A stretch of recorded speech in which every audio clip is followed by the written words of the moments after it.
Hi, AP World students.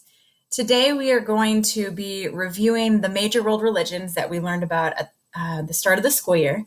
The first time we covered these belief systems, I incorporated them into our lessons geographically. So when we were in East Asia, that was when we learned about Confucianism and Taoism and talked about how East Asia adopted the Southern Asian religion of Buddhism.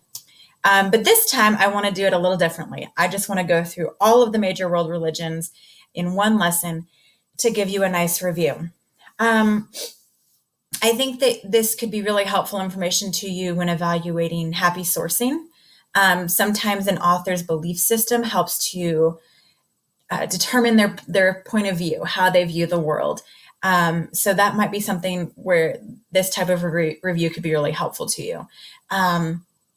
So anyway, just follow along with me in this video and subsequent videos, and then you'll be done with your lesson for today.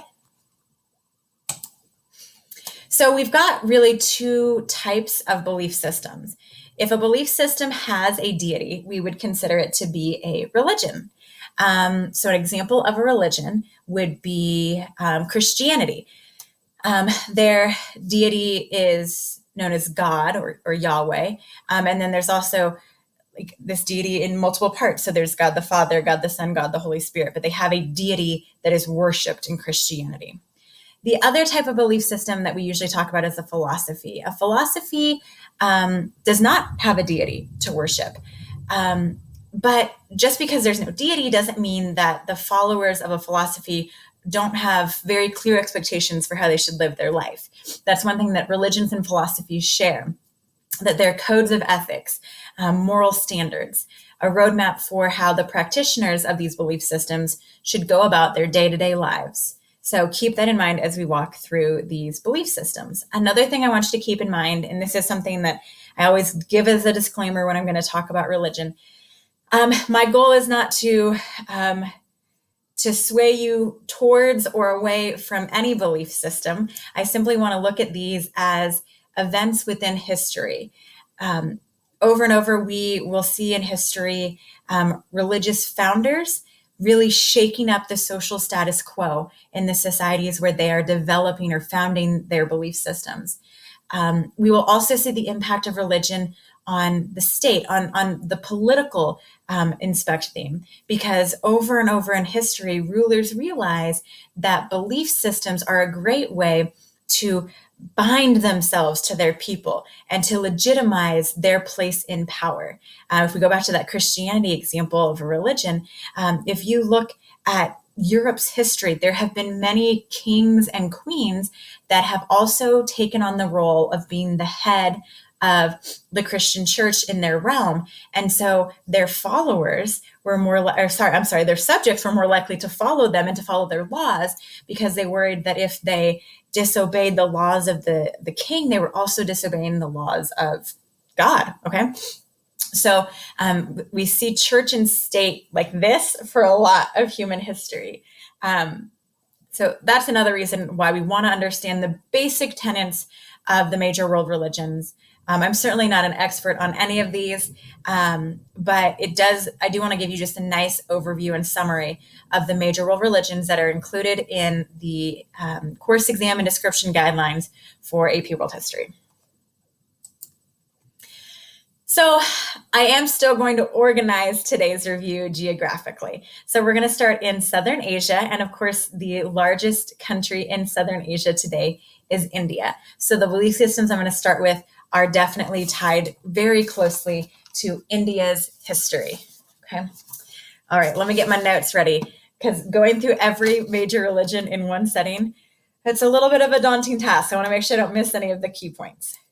All right, let's start with Hinduism, which is history's oldest religion.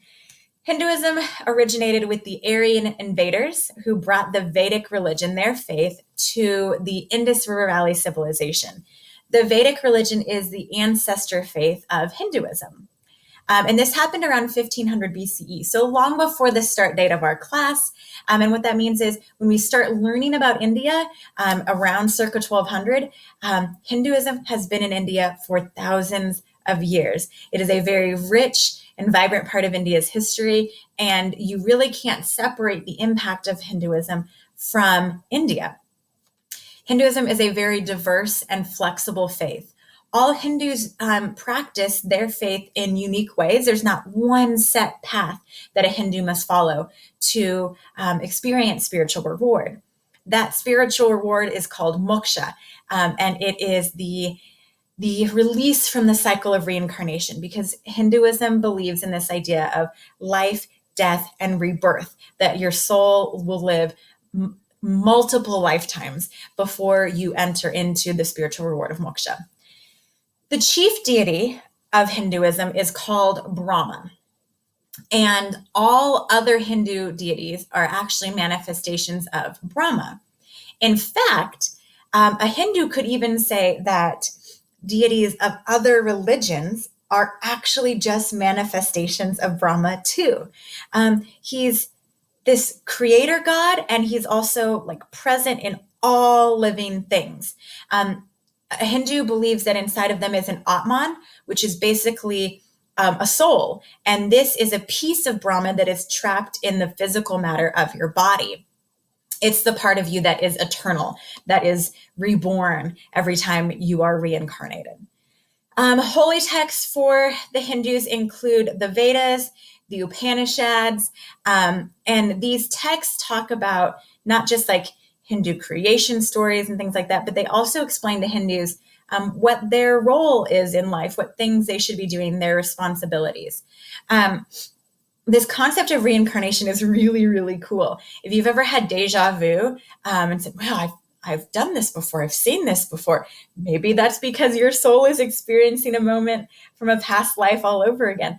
Or sometimes you meet someone and you just become really, really fast friends. Maybe that's because in a past life, your Atmans were somehow connected to each other as well. Maybe my best friend, Kara, maybe in a past life, she and I were sisters or something. Anyway, the idea behind reincarnation within Hinduism is that multiple lifetimes are needed for your soul to earn spiritual reward, to be released from the cycle of reincarnation, to achieve that moksha. It's not going to be done in just one lifetime.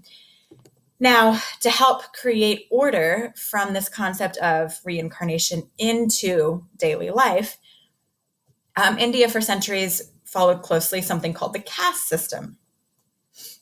This is a rigid social hierarchy based on where you are in the path towards achieving moksha. So people who are high in the caste, upper class individuals, that means they've earned the right to be there because in their past lives, they have done a really good job. And someone who's lower class and a lower caste, they're there for a reason too. Either, maybe their soul's not as old as other souls, or maybe in a past life, they really messed up. And so they had to reincarnate down the caste system.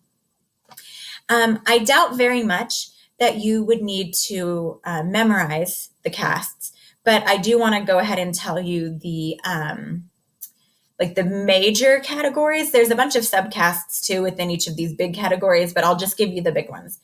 At the top, you have your Brahmins, and they are priests. So what that tells us is for a long time in India's history, their religious priests were the elites of society. Because they're connected to the gods, they're connected to Brahma and all of his manifestations. So they were at the top of the social pyramid. Under the Brahmin priests, you have the Kshatra rulers/warriors. And that's really significant because I've got my political officials under my religious officials. That's pretty interesting for India. Next is the Vaishyas. I'm probably pronouncing that wrong, but this includes your merchants, your farmers, your artisans, people who are creating a good or a service for the community. Next would be your Shudras. These are your unskilled laborers.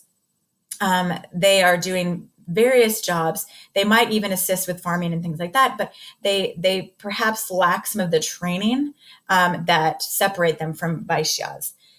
Then you have your Dalits, who are also known as untouchables. Whatever job they do, makes them somehow like ritually unclean. So they might be a butcher or a trash collector. Doesn't mean that like they're viewed as an evil person. It just means that the role they're filling puts them beneath the lowest level of the caste. Okay. So here's how this works in practice. When we look at India, sometimes they have these big, powerful empires. The Mauryan dynasty exists before the start period of our class, before the year 0. It's pretty old. You've got this Gupta dynasty that exists between like 300 and 550 CE. So again, before the start period of our class, or the start date of our class. But you guys remember reading Southernization? A lot of the really cool innovations to come out of India actually get started during the reign of the Gupta. Anyway, what I've shown you is we've got the Mauryan, then we've got 500 years of nobody, and then the Gupta. And that doesn't mean nobody's in charge. It just means we don't have this large central empire like we've seen in, like we'll see in other places like China, like the Roman Empire, stuff like that, right? We'll see the caliphates as empires in the Middle East, all sorts of good empires out there. But what Hinduism does is even when India doesn't have a strong central empire, the caste system provides social stability, even if the government is decentralized. And that's a big deal. And the reason it works like this is because if you question your place in the caste, that's not going to get you good karma. We'll talk more about karma in just a little bit. But in order for your soul to earn the right to die and then be reborn up into a higher caste, you have to accept the caste of your current life. And that means fulfilling the duties and the obligations assigned to you. If you are a Vaishya or a Kshatra or a Brahmin, you've got to do what you're supposed to do for that caste and not question the system. Or you definitely won't reincarnate up. You might reincarnate down. You might have to stay another lifetime at the same level.